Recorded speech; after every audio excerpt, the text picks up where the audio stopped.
Da es an diesem Wochenende schönes Wetter werden sollte und auch geworden ist, haben wir uns spontan entschieden, nach Wittmund zu fahren, und zwar zum Camping Friesensee. Den kennen wir schon, den Campingplatz, habe ich auch schon mal vorgestellt, gibt aber auch einiges Neues. Und warum wir hierher gefahren sind, das erzähle ich gleich auch noch. Herzlich willkommen zu diesem Video. Wir haben Donnerstag, den 18. September, Nachmittag ca. 15 Uhr, und wir erreichen den Camping Friesensee bei leichtem Regen. Wo liegt der Camping Friesensee? Und zwar kurz vor der Stadt Wittmund in Ostfriesland. Das ist die Kreisstadt Wittmund. Bis an die Küste bzw. bis ans Wasser sind ca. 15 Kilometer vom Campingplatz aus.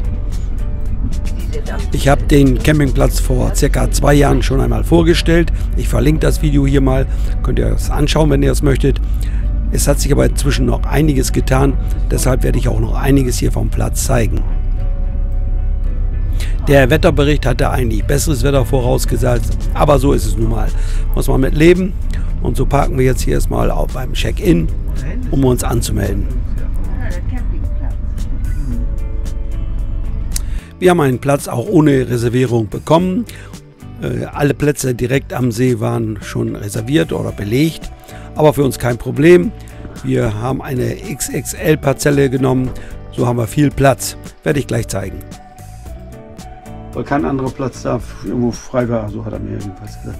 Da diese Platznummer 681 ist das. Ja, es gibt hier verschiedene Arten von Plätzen. Es gibt Komfortplätze direkt am See, hier auf der linken Seite gleich. Dann gibt es Premiumplätze, dort hat man sein eigenes Bad mit am Platz. Und andere große Plätze oder so einen Platz wie wir nehmen, einen XL-Platz für ganz große und lange Fahrzeuge oder auch Gespanne. Die Plätze haben eine Länge von 15 Metern. Die Preise sind hier gestaffelt, je nach Größe und Platzkomfort. Es geht bei 25 Euro los, und natürlich, wenn man jetzt ein Privatbad haben möchte, dann zahlt man auch schon mal 50 oder 60 Euro. Alle Parzellen haben hier natürlich einen Stromanschluss und auch eine End- und Versorgung. Unser Mobil ist 2 Jahre alt geworden, mussten wir natürlich zum TÜV. Alles gut geklappt, Viertelstunde war alles erledigt, und auch zum Service zu Vario Mobil. Es gab keine großen Probleme, aber wir wollten einmal die Heizung prüfen lassen, weil wir den Eindruck hatten, da stimmt was nicht ganz. Und zum anderen, unsere Druckwasserpumpe machte auch Geräusche. So waren wir dann an einem Tag in der Woche bei der Firma Vario Mobil. Die haben dann die Pumpe ausgetauscht, weil dort irgendwo einen kleinen Fehler gab. Und zum anderen die Heizung geprüft und dabei festgestellt, dass die auch nicht ganz in Ordnung ist. Da ist ein Lüfter drin, der lief nicht mehr richtig rund, der musste erneuert werden. Das ist gemacht worden, und somit haben wir uns dann entschieden, wir müssen das Ganze ja auch mal richtig testen, und deshalb sind wir hier zum Friesensee Camping oder Camping Friesensee gefahren, um hier das mal richtig in der Realität alles zu probieren, auszuprobieren, die Heizung, die Dusche und so weiter, damit, wenn wir jetzt nach Spanien fahren wollen, wir sicher sind, dass alles gut funktioniert.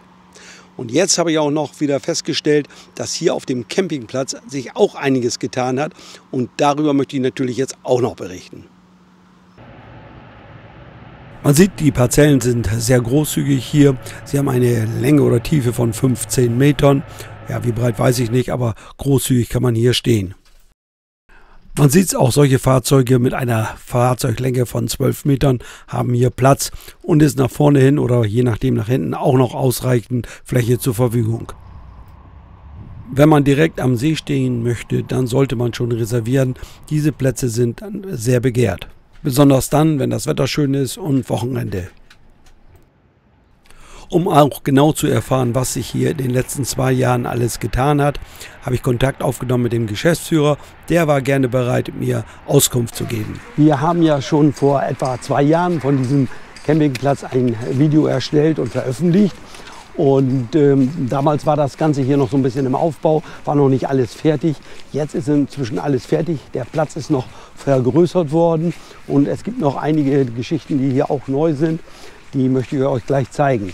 Um mir das ein bisschen einfacher zu machen, werde ich gleich mit dem Geschäftsführer vom Campingplatz hier sprechen. Das ist der Frederik. Mit dem habe ich auch damals schon über diesen Platz gesprochen und das werde ich jetzt auch wieder tun. Na, alles klar bei euch? Ja, alles klar. Läuft Hallo. soweit? Hallo Frederik. Moin erstmal. Moin, ja. Ich habe vorhin gesagt, du bist hier der Geschäftsführer. Ist das Genau. richtig? Ja, ist richtig. Ist Auf richtig. jeden Fall. Aber, du willst uns heute noch ein bisschen erzählen zum Platz hier, zum Campingplatz, was es Neues gibt, was ihr noch erweitert habt. Wir haben weiter ausgebaut fleißig Ja. und genau, wir gehen gleich erstmal zum Frieseneck, gucken uns das mal an. Das haben wir auch neu bekommen und genau, Wetter Ja. passt optimal. Also von Ja. daher, Schön. das läuft. Wunderbar. Wunderbar, genau. Also wir sind jetzt hier beim Mietdock. Das ist unser neuer Vermietcenter, kann man sagen. Von Auto haben wir hier über Fahrräder zu den typischen Subs hier für den Friesensee oder für den See selber. Ja. Und wir haben im hinteren Bereich auch den Gastausch. Den sieht man jetzt gar nicht mehr so doll. Genau, und wie gesagt, wird super genutzt. Alles online verfügbar. Auch bei dem Auto zum Beispiel sind 2 Stromleitungen inklusive. Ja. Und Ja. Ah, das ist ein E-Fahrzeug. das ist ein E-Fahrzeug, genau. Ja. Wir haben ja oben PV drauf, auch hier drauf. Ach so, das wird hier Und ja. wird hier generiert, wunderbar. Ja. Wir haben jetzt dieses Jahr 4 gehabt. Ich glaube, nächstes Jahr brauchen wir schon 6 Stück von den Subs. Die werden so gut angenommen. Also, Das ist Stand-Up-Paddle. Genau, richtig. Ja, also, okay. so, und wir haben hier keinen Wellengang, also relativ Ja. wenig. Und Ja. da kann man das hier wirklich super lernen. Ich weiß, einige unserer Gäste sind immer damit bemüht, dass sie sagen, der Zugang zum See ist relativ schlecht. Das wissen wir auch, aber wir haben gewisse Vorgaben, wo wir nur ein paar Zugänge machen dürfen. Aber diejenigen, die das hinbekommen, super Sache, wird super angenommen und bei so einem Wetter wie heute natürlich auch. Ne? Also ist eine super Sache. Das sind teilweise E-Bikes oder? Genau, also wir haben hier tatsächlich auch Lastenräder, da kann man Kinder reinsetzen. Ah ja, wir das hatten sind- schon Gäste gehabt, die sind dann zu Netto gefahren, haben sich da die Biere geholt und Bierkästen reingepackt. Wir haben hier aber auch ganz neue Gazelle-Fahrräder. Ja. Das ist ein anderer Anbieter, mit dem wir da zusammenarbeiten. Also das sind nicht unsere Fahrräder, aber die Fahrräder, die er hier abgestellt hat, sind super neuwertig. Man kann damit super zur Küste hinfahren und aufladen kann man hier auch immer wieder. Also Ja. da läuft soweit. Ja, Ne? alles gut. Genau, und wir haben hier das System mit den Gasflaschen, das wollten wir ein bisschen anders machen. Es gibt ja auch solche Gasflaschenstationen, die kosten dann aber 40.000 oder sowas. Ja. Und dann muss man sich überlegen, ja, das kriegen wir doch bestimmt auch anders hin. Und bei uns kriegt der Gast vorne in der Anmeldung einen Code, den gibt er hier ein, nimmt seine Gasflasche, die Tür geht auf mit dem Code, das ist auch nur ein Einmalcode. Derjenige kann sich die Gasflasche selber tauschen, das ist natürlich hier drin auch kameraüberwacht.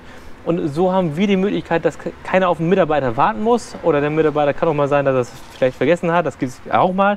Und der Gast kann eben selbstständig das machen. So, und wir mussten jetzt nicht die Preise erhöhen, sondern wir sind jetzt, glaube ich, bei einer normalen grauen Flasche bei 28 € im Tausch. Und das sind wirklich Baumarktpreise, wo man sagen kann, das ist noch fair. Ja.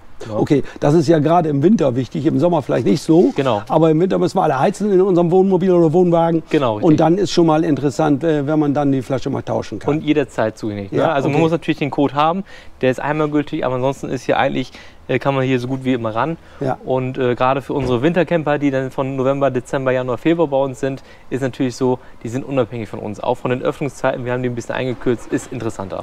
Ihr habt einmal die graue Campingflasche. Genau. Habt ihr auch eine Aluminiumflasche? Auf jeden Fall auch. Ah, Genau. habt ihr auch, wir haben ja. auch 5 Kilo grau, also wir haben Ja. eigentlich das Grundportfolio können wir immer abdecken. Ja, okay. Ja. Wunderbar. Ja, super. Wo wir jetzt gerade die Fahrräder gesehen haben, jetzt ein paar Informationen zur Umgebung. Also die Stadt Wittmund, die ist ja maximal vielleicht 1,5 Kilometer vom Stellplatz oder Campingplatz entfernt. Aber man kann natürlich auch, und das machen wir in diesem Fall, bis an die Nordsee, bis an die Küste fahren. Und das ist mit den Fahrrädern kein Problem. Es sind etwa 15 Kilometer.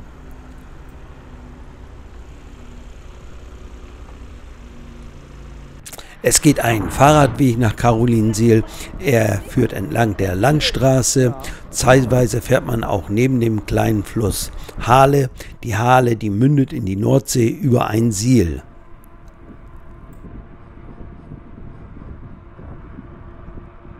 Werfen wir noch kurz einen Blick auf die Karte. Man kommt erst nach Carolinsiel und dann sind es nur noch, ja, vielleicht noch einen Kilometer weiter. Und dann ist man in Halesiel und direkt an der Nordsee. Hier in Carolinsiel, da gibt es schon Restaurants und Cafés, wo man einkehren kann am Hafen. Allerdings ist der Hafen zurzeit im Bau.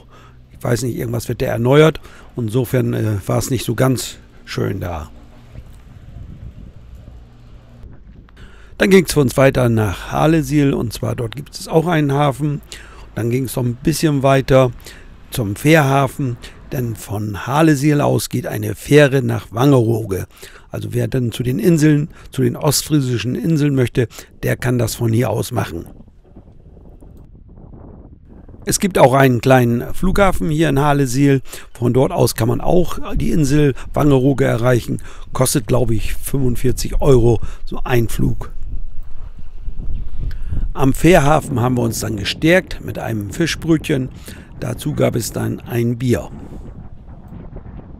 Wenn man sich das Auto vom Campingplatz mietet, dann kann man natürlich noch weitere Orte hier an der Küste erreichen und sich einiges hier ansehen. Nach der Stärkung ging es dann wieder zurück zum Campingplatz und dort hören wir mal weiter, was der Frederik noch alles so zu berichten hat.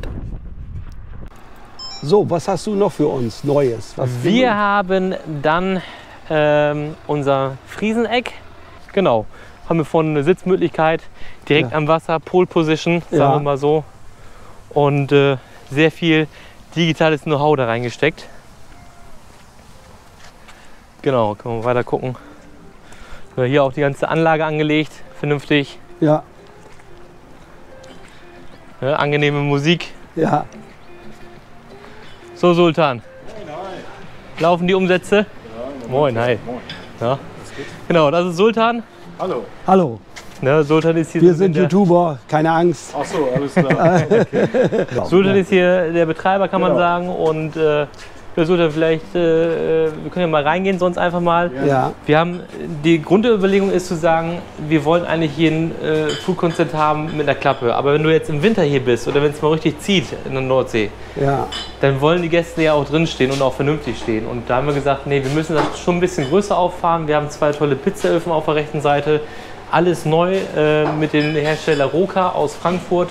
Und wenn jetzt mal wirklich so ist, in der Gastronomie kriegt man ja schlecht Leute, ne? Haben wir es so gemacht. Man kann ja auch ganz einfach bestellen über ein Terminal. Ach so, Wie bei McDonald's, sage ich jetzt mal. ja. So, kann man sagen, hier essen. So, dann sage ich, eine Cola nehme ich dazu. Dann nehme ich bei Pizza noch eine Pizza dazu, zack. Und kann sie hier bezahlen. Oder ich habe auch die Möglichkeit, online über einen QR-Code zu bestellen. Da geht die Bestellung bei Sultan auf den Bildschirm rein. Wie bei McDonald's ist dann hier oben auch ein Bildschirm, da wird jetzt gerade nichts angezeigt, wo die Nummer ist. Und der Gast kann immer sehen, wo seine Ware gerade angeliefert wird, beziehungsweise wie die Sachen denn produziert werden. Ne? Okay. Was hier wohl so auch ein bisschen besonders ist, man kann nicht mit Bargeld zahlen, es geht nur Kartenzahlung. Genau, richtig. Ne? Ja, Also oder mit dem Handy wahrscheinlich auch. mit Handy auch, genau, aber wir sind im digital. Jetzt gibt es natürlich die 50%, die sagen, Barzahlung ist das Must-Have. Für diejenigen, ich sag mal, wenn ein kleines Kind kommt mit 2 €, der Junge kann immer rübergehen zu uns in die Anmeldung und kann da bezahlen und dann mit den Quittungen hier rüberlaufen. Ja. Also ein Kind bekommt immer sein Was? Eis. Ja. Ist egal, ob Ja. er jetzt Bargeld hat oder Ja. Karte, dafür Ja. sorgen Schön. Ja. Okay. So, das Nein. Bargeld ist einfach im Grundsatz teurer als Kartenzahlung und sagen wir mal so, wenn Sultan hier richtig viel zu tun hat, dann muss hier trotzdem noch jemand zusätzlich stehen und das funktioniert halt nicht ganz. Ne? Gerade in der Nebensaison, wenn man dann auch mal vielleicht einen Tag alleine hier ist, komplex. Aber wir haben das ganz gut gelöst und es ist einfach ein bisschen Kommunikationssache, muss man auch dazu sagen. Die Gäste, die jetzt schon mal hier waren, die wissen es fürs nächste Mal und diejenigen, die noch nicht hier waren, die wissen das jetzt durch euch, Gott sei Dank, dass sie eben eine Kartenzahlung ist. Genau. Okay. Ja. Wunderbar. Oh, ist ja gut besucht hier, wa? Hier ist das Loch, ja. Jetzt gehen wir in den Bereich, dort hat jede Parzelle einen privaten Sanitärbereich. Ja, also es ist tatsächlich so, moin, hallo, dass wir die Privatbäder mit in dem ersten Bauabschnitt hier aufgebaut haben und wir haben schon gemerkt, dass da eine extrem hohe Nachfrage ist, weil viele wollen eben das eigene Badezimmer vor Ort haben. Wenn wir das so sehen, man kann direkt ranfahren, man hat ein bisschen Stellfläche auf Privatsphäre und da haben wir gesagt, na gut, wenn so die Nachfrage hier bei diesen Privatbädern ist, dann müssen wir weiterbauen. Und das machen wir ja auch, oder wir sind jetzt schon gerade in der finalen Phase. Ende September wird hier auch komplett nochmal asphaltiert in einen anderen Bereich. Und dann sind wir schon so, dass diese Privatbäder einen neuen Standard haben. Also wir haben von drinnen einen ganz anderen hochwertigen Standard, den wir weiter fortführen, haben dann bei ein paar Stellplätzen sogar die Möglichkeit, zu sagen, dass wir da eine Wallbox dran haben. Dass Gäste, zum Beispiel ich habe auch ein E-Fahrzeug, die mit E-Fahrzeug kommen, auch dort laden können. Aha. Das ist in Deutschland noch nicht ganz so weit verbreitet. Wir haben auch mit vielen Herstellern auf der Caravan-Salon geredet. Da ist es noch ein bisschen das Gewichtsproblem ne? Und auch die Reichweiten, die man noch nicht hat. Mhm. Aber genau, da sind wir jetzt im Austausch, auch unter anderem mit Hobby, dass wir da eine gute Lösung finden. Schön. Und hier sieht man eigentlich die Grenze. Hier ist der alte Bauabschnitt. Da vorne fängt der neue Bauabschnitt an. Und nächste Woche kommen die nächsten 9 Privatbäder. Die stellen wir immer mit einem Kran auf. Und ja, das hat ganz gut dieses Jahr geklappt. Und kannst du uns was sagen, wie viele Plätze ihr insgesamt jetzt habt? Genau, mit diesem Bauabschnitt und mit den da drüben sind wir so knapp bei 300. Wir haben aber dann ungefähr 50% ausgebaut. Ja. Also wir können dann noch mal ungefähr 300 Stellplätze bauen. Ob wir das machen oder anders verfahren, mehr Lodges bauen oder kleine Cubes, das ist halt auch offen. Da ist so ein bisschen natürlich auch die Nachfrage am Markt gegeben, was wir da wollen, aber die Möglichkeiten bestehen. Ja, okay. Wallbox mit eigener Sauna drin, da können wir mal reingucken. Wir haben die auch erst vorgestern angeschlossen. So, die werden natürlich dann, kriegt der Gast immer ein Pinpad, einen Pincode zugeschickt hier beim Pinpad und kann hier dann auch Tag rein und rausgehen. Ne? Das ist also jetzt für eine Parzelle, oder? eine Parzelle. Also. Genau, richtig. Genau, ich habe mal das Licht angemacht. Ja. So, jetzt hat man natürlich links die Sauna an sich. Ja. No. Rechts ist auch der Saunenkasten, kannst auch ruhig reingehen, wenn du möchtest. So, ich mache mal hier ein bisschen zu, dann sieht man mal so ein bisschen das Ambiente. Haben auch ein komplett neues InDesign gewählt, mal was anderes. Wer sich das ältere Video anguckt von dem ersten Besuch, weiß, wie die Privatbäder von innen aussehen. Und jetzt haben wir gesagt, doch, wir machen es hier ein bisschen größer. Auch hier eine einfache Handhabung. Die Gäste, die bei uns waren, wissen, wie komplex so ein Handtuchwärmer sein kann. Und haben wir gesagt, da muss ein ganz einfach Raster ran und dass es eine einfache Handhabung ist. Ja. No. Genau. Dann würde ich sagen, nach euch. Genau, also ihr wart ja letztes Mal hier, da waren wir noch, glaube ich, im Bau und da hatten wir ein paar Bagger hier stehen. Ja. Und jetzt kann man ja schon schauen, wie schön das jetzt geworden ist. Wir haben auch hier geguckt, dass wir in der ersten Reihe auch unsere Zeltplätze haben. Wir haben zwar nur 5 Zeltplätze, aber die sind dann wirklich in der Pole Position. Ja. Und ja, heute wird es wieder relativ voll. Das Wetter ist super. Ja, das ist immer wichtig beim Camping. Vollkommen. Wir haben Mitte September, die letzten Tage war sehr regnerisch, aber der Rasen hat sich super erholt. Ja. Und wir haben einiges gemacht und ein paar Hecken gesetzt, die müssen natürlich auch noch wachsen. Und es wird super angenommen. Also auch die Stellplätze mäßig von den Preisen. Ja. Ab 22,50 € in der Nebensaison. Nebensaison beim Stellplatz mit Rasen heißt natürlich, November, Dezember geht das natürlich nicht. Aber ich sag mal so, die Frühjahrszeit und jetzt auch im Oktober haben wir da ganz humane Preise. Und werden das auch noch weiter hier bepflanzen.